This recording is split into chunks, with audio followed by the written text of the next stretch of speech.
नमस्ते, Ashoka news लाईव्हमध्ये आपलं सगळ्यांचं हार्दिक स्वागत। आजच्या ठळक बातम्या।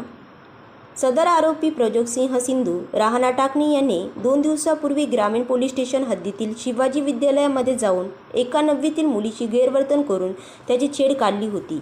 ग्रामीण पोलिसांनी त्यात तात्काळ पोक्सो अंतर्गत गुन्हा दाखल करून फरार आरोपीस डीपी पाथकाने निजामाबाद येथून अटक केली।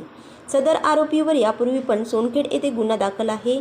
तसेच ग्रामीण पोलिसांनी त्यास मुख्य मार्केटमध्ये फिरून शाळेमध्ये नेले आणि सर्व विद्यार्थी नागरिक यांना आवाहन केले की सदर आरोपीने इतर कोणासोबत गैरवर्तन केले असल्यास त्यांच्या विरुद्ध पोलीस स्टेशनला माहिती द्यावी किंवा समोर यावे, त्यावर अजून गुन्हे दाखल करता येतील।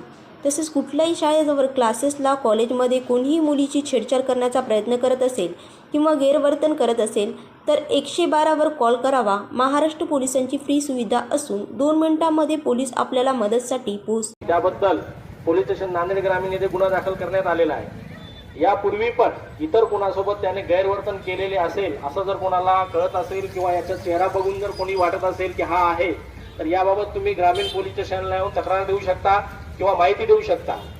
कारण हा आरोपी या बाबतीमध्ये सराईत आहे, यापूर्वी पण त्याच्यावर गुन्हे आहेत। तर शाळेच्या परिसरामध्ये हा कुणाला कधी दिसला असेल, या शाळेव्यतिरिक्त इतर शाळेजवळ कधी दिसला असेल तर याबाबत आपण पोलीस स्टेशनला माहिती द्यायची आहे।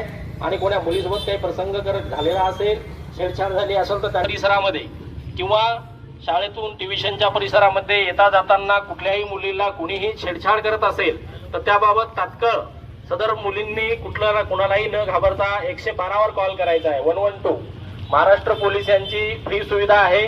112 वर कॉल केला तर 2 ते 3 मिनिटांमध्ये पोलीस आपल्यापर्यंत मदत पोहोचवतील। त्याच पद्धतीनं आपल्याला अशा आरोपीबद्दल काही माहिती द्यायची असेल तर आपण देऊ शकता 112 ला किंवा आम्हाला पर्सनली देऊ शकता। आपलं नाव गोपनीय पण ठेवण्यात येईल। कुणीही कुणालाही त्रास देत असेल शाळा, कॉलेज, ट्युशनच्या परिसरामध्ये